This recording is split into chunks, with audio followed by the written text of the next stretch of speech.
Kusina! Ako po ulit, si Ate Angel ng Kusina ni Angel, and for today's video, tuturuan ko po ulit kayo ng another dessert recipe na baka hindi mo pa nagagawa o nasusubukan sa iyong kusina, kaya't panoorin ang buong video dahil madali lang po ito. So, noong isang araw, mayroon pa akong natira nitong custard cake bars. Tapos po, hiniwa ko lang yan sa gitna bago ilagay natin ito sa ating lagayan.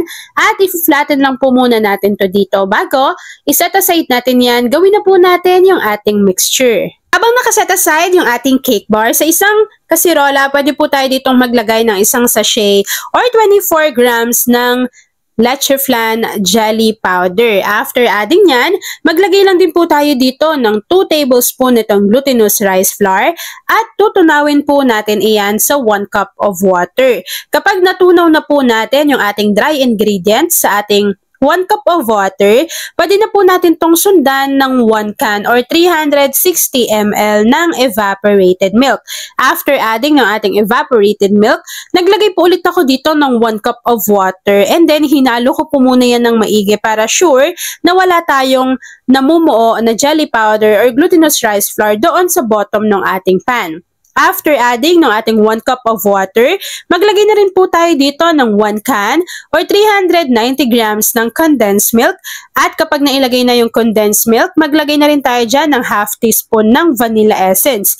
After adding ng ating mga ingredients, haluin lang po natin ito ng maigi. Tapos kapag nag-combine na lahat ng iyan, pwede na po natin buksan yung apoy sa ating kalan over medium to low heat. So dapat po sa pagluluto ng ating mixture, since meron itong glutinous rice flour, dapat po dahan-dahan lang yung paghalo plus mahina lang dapat yung apoy para maiwasan na mahilaw yung ating glutinous rice flour.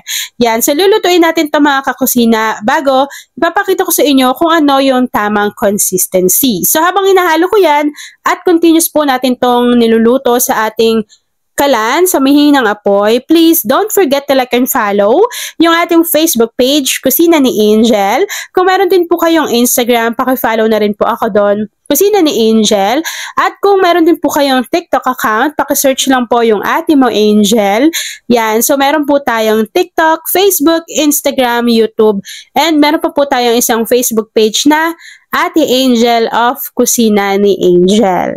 At ayun na nga mga kakusina, once na kumulo na po yung ating mixture, isalin lang natin to dito sa ating lagayan na merong cake bars. Kapag naisalin na natin yan dyan, hintayin lang po natin tong mag-set or mag-firm.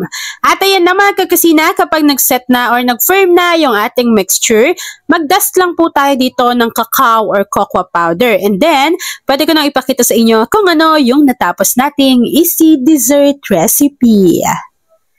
At ayun na nga mga kakusina, kapag lumamig na po yung ating mixture or yung ating dessert recipe, pwede na po natin tong i-enjoy! At ayun na mga kakusina, tapos na po ang ating easy dessert recipe na jelly flan cream cake. Kung nagustuhan mo yung ating video, please like and share this video. At kung hindi ka pa nakakapag-subscribe sa ating YouTube channel na Kusina ni Angel, please click subscribe button, click mo na yung notification bell, click all para lagi kang updated sa bawat ina-upload kong mga videos. Yan lang mga kakasina. Thanks for watching and enjoy this video. By the way, kung isa ka din sa dessert lover, i-share mo na yung ating video and say hi Angel sa ating comment box section.